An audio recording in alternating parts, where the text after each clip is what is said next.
शिकार करने जा रहा था। तभी उसको सांप जमीन पर पड़ा हुआ दिखाई दिया। शिकारी डर गया और सांप को लाठी से पीटने लगा। लेकिन सांप ने शिकारी से कहा, मुझे छोड़ दो। अगर तुम मुझे मारना चाहते हो तो तुम मुझे मार सकते हो, लेकिन इससे पहले मुझे सभी से कुछ जानना है। मेरी एक अंतिम इच्छा है। शिकारी को अचानक सांप पर दया आ गई और उसने कहा, आखिरी इच्छा? क्या है तुम्हारी आखिरी इच्छा? मैं जानना चाहता हूँ कि मनुष्य किस प्रकार के होते हैं। मगर उसमें तुम्हारी मैं कोई मदद नहीं कर सकता। आप केवल मुझे कुछ देर के लिए जिंदा छोड़ दीजिए। मैं कुछ जानवरों से इस बारे में जानना चाहता हूँ। ठीक है, मगर उसके बाद मैं तुम्हें छोड़ूंगा नहीं। ठीक है। और इस तरह शिकारी ने सांप से वादा ले लिया। कुछ ही देर बाद वहाँ से एक गाय गुजरी। सांप ने गाय से पूछा, प्यारी गाय, आप मुझे बताएं, इंसान कैसा होता है? वह अच्छा होता है या बुरा? गाय ने जवाब दिया, इंसान हमें पालते हैं, मगर बदले में हम भी तो उन्हें दूध देते हैं, लेकिन कभी हमारा शुक्रिया अदा नहीं करते। शिकारी ने कहा, हम बहुत मूर्ख हैं जो इस बूढ़ी गाय की बातें सुन रहे हैं। चलो सांप, बस तुम्हें अपना जवाब मिल गया, मगर ये सही जवाब नहीं है। तो क्यों ना मैं आते हुए बैल से ये प्रश्न कर लूं? ठीक है, कर लो। सांप ने गुजरते हुए बैल से पूछा, कृपया आप हमें बताएं, इंसान के बारे में, वो कैसा है और क्या सोचता है? मैंने अपने जीवन में बहुत इंसान देखे, कड़ी मेहनत करते हैं, लेकिन बदले में हमें केवल मारते हैं। यह सुनकर शिकारी को बहुत बुरा लगा। तुम इन लोगों की बातें मत सुनो। चाहो तो पेड़ से बात कर सकते हो। हम पेड़ों को पानी देते हैं। ठीक है पेड़ महाराज, आप मुझे बताइए, इंसान कैसे होते हैं और क्या सोचते हैं? पेड़ ने जवाब दिया, मैंने इंसान को फल, फूल और रहने के लिए छाया दी, लेकिन वह मेरी शाखाओं और लकड़ियों को काटता रहता है, मुझे जड़ से मिटा देता है। जब शिकारी ने सभी की बात सुन ली, तब शिकारी ने सांप से कहा, हम इतने स्वार्थी हैं। सांप, आप जा सकते हो। मुझे तुम्हें मारने का कोई अधिकार नहीं। मुझे सभी से माफी मांगनी चाहिए। जानवर और पेड़ तो हमारे रक्षक हैं और हम इन्हें काट डालते हैं और मारते हैं। सांप वहाँ से चला गया। सीख, हमें उन सभी के प्रति आभार करना चाहिए जो हमारी मदद करते हैं। जादुई साइकिल और छड़ी। राजू कक्षा का सबसे होशियार लड़का था।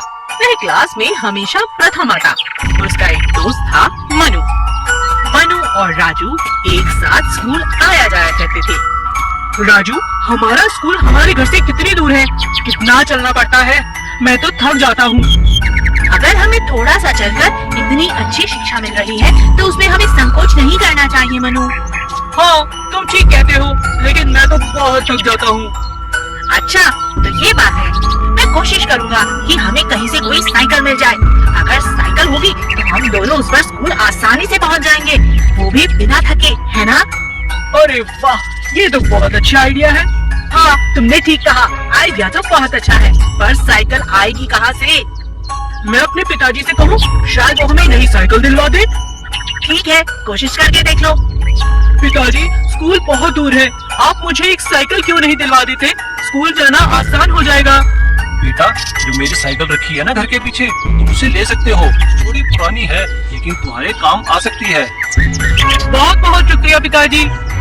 मनु खुशी खुशी अपने दोस्त के पास जाता है। अगले दिन से दोनों उस पुरानी साइकिल से स्कूल जाना शुरू कर देते हैं। अरे वाह दोस्त, मजा आ गया। तुम्हारे पिताजी सच में बहुत अच्छे हैं। हाँ, तुमने ठीक कहा, पिताजी बहुत अच्छे हैं, लेकिन इतने भी नहीं। देखो, ये खटारा साइकिल दे दी। इतनी देर लग रही है, उससे अच्छा तो हम पैदल ही चले जाते। दोनों स्कूल जा रहे होते हैं। रास्ते में अचानक साइकिल खराब हो जाती है। अरे, ये मेरी साइकिल को क्या हुआ? ये चलती क्यों नहीं? मनु, वो देखो, कितनी बूढ़ी औरत है, बहुत भूखी और कमजोर लग रही है। तुम यही ठहरो, मैं अपना टिफिन उसे देकर आता हूँ। लगता है उसने काफी दिनों से कुछ नहीं खाया। ठीक है, मेरा भी ले जाओ। कुछ ही देर में साइकिल ठीक हो जाती है। मनु और राजू अपना टिफिन बुढ़िया के पास रखकर वहाँ से चले जाते हैं। अब अक्सर जब भी वो आते जाते बुढ़िया के पास अपना खाना जरूर रखते। ये बुढ़िया मुझे बहुत अच्छी लगती है। बेचारी पहले से थोड़ी बेहतर हो गई है। लगता है बिल्कुल अकेले ही रहती है, इसका दुनिया में कोई नहीं। चले, बहुत देर हो गई है। इसी तरह कई दिनों तक चलता रहा। अचानक एक दिन फिर से साइकिल ठीक बुढ़िया की झोपड़ी के आगे खराब हो गई और इस बार साइकिल ठीक होने का नाम ही नहीं ले रही थी। अचानक बुढ़िया अपनी झोपड़ी से बाहर आती है। कौन है? अरे तुम दोनों लड़के हो ना जो रोज आकर खाना छोड़ जाते हो? इधर आओ मेरे पास बेटा। राजू और मनु घबरा जाते हैं। ये बुढ़िया तो मुझे बहुत डरावनी लग रही है। डरते क्यों हो? रुको, मैं बात करता हूँ।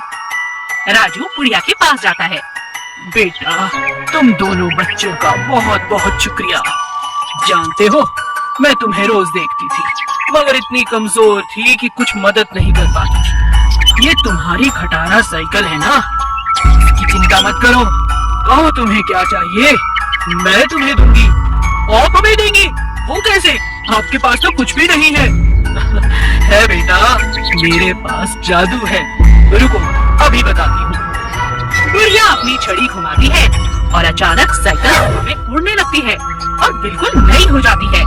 साइकिल का रंग एकदम सुनहरा खूबसूरत हो जाता है। अरे ये क्या? ये तो उड़ रही है।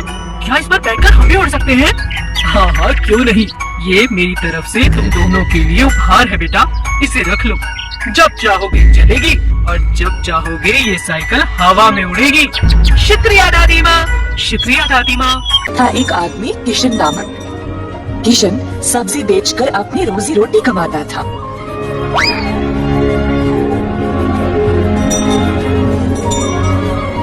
किशन अकेला था तो उसी को खेत जाकर किसानों से सब्जी लाना पड़ता था।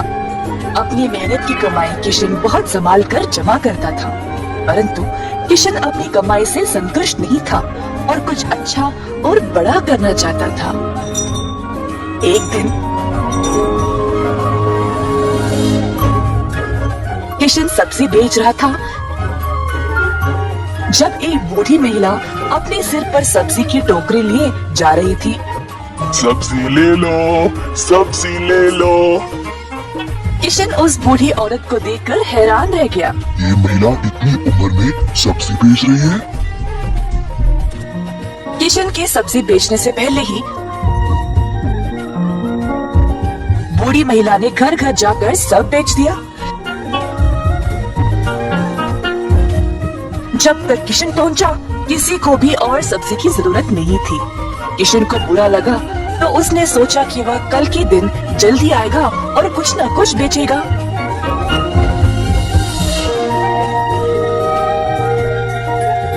परंतु अगले दिन भी वही हुआ। कुछ दिन बीत गए और किशन जानना चाहता था कि यह बूढ़ी महिला इतनी जल्दी सब्जी कैसे बेच रही थी, तो वह उसका पीछा करने लगा। बूढ़ी महिला को पता चल गया और फिर उसने मुड़कर किशन से पूछा, बेटा, तुम मेरा पीछा क्यों कर रहे हो? क्या जानना चाहते हो? आप पूछो मुझे। मुझे माफ करिएगा, पर मैं हैरान हूँ ये देखकर कि आप सब्जी हर रोज इतना जल्दी जल्दी कैसे बेच रही है। कुछ दिनों से मैं कुछ भी नहीं बेच पाया और मुझे पता नहीं मैं क्या करूँ। मैं तो कई सालों से सब्जी बेच रही हूँ बेटा, और मैं इस काम से कभी नहीं थकती हूँ। तो बेटा, तुम रोज क्या करते हो? मैं किसानों के पास से सब्जी लेता हूँ और फिर गांव में आकर बेचता हूँ। जो भी कमाई है उससे अपना गुजारा करता हूँ। अब आपकी वजह से कई दिनों से मैंने कुछ भी नहीं कमाया। किसानों से सब्जी क्यों लेते हो? खुद की सब्जी क्यों नहीं उगाते? मुझे मदद के लिए कोई नहीं है। मैं एक छोटी सी झोपड़ी में रहता हूँ और मेरे पास कोई जमीन भी नहीं है खेती बाड़ी करने के लिए। तुम्हें कोई बड़ी जमीन की जरूरत नहीं है। अपने घर के इर्द गिर्द जितनी भी जगह है उसमें ही तुम सब्जी उगाना शुरू करो। अब मुझे ये बोलने के लिए बहुत शुक्रिया अम्मा। अब केवल उगाना ही नहीं, अच्छी उर्वरक का उपयोग भी करना, तब तुम्हारी फसल अच्छी होगी। किसान सीधा घर गया और अपने घर के चारों ओर बीज बोने लगा। उसने थोड़ी सी भी जगह जाया होने नहीं दी। उसने जड़ खाने वाले सब्जियां, झाड़ियां, लताओं को बोया। कुछ हफ्तों बाद उसके सब्जियां अच्छे से उगने लगे। किशन ने उनको उखाड़ा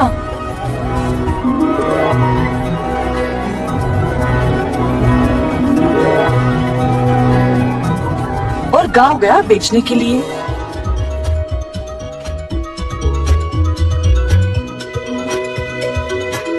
दिन पे दिन किशन को और सब्जी उगने लगी। वह अच्छा पैसा कमाने लगा और सब कुछ जमा करके उसने अपने लिए खेती करने एक जमीन का टुकड़ा खरीदा। किशन अब खेती बाड़ी करने लगा और उसकी फसल अच्छी खासी निकलने लगी। जल्द उसने एक सब्जी की दुकान खोल ली, कई तरह के सब्जियों के साथ। गांव के सारे लोगों को किशन की सब्जियां अच्छी लगने लगी और उसी के पास आने लगे सब्जी खरीदने। किशन ने अब नौकर चाकरों को भी काम पे लगाया और अपनी दुकान को और बड़ा कर दिया। एक साल के अंदर ग्राम प्रधान ने देखा कि कैसे किशन ने मेहनत करके अपने आप को खड़ा किया है। उनको किशन बहुत पसंद आया और अपनी बेटी का हाथ किशन को विवाह में दे दिया। किशन के पास अब एक सफल कारोबार, एक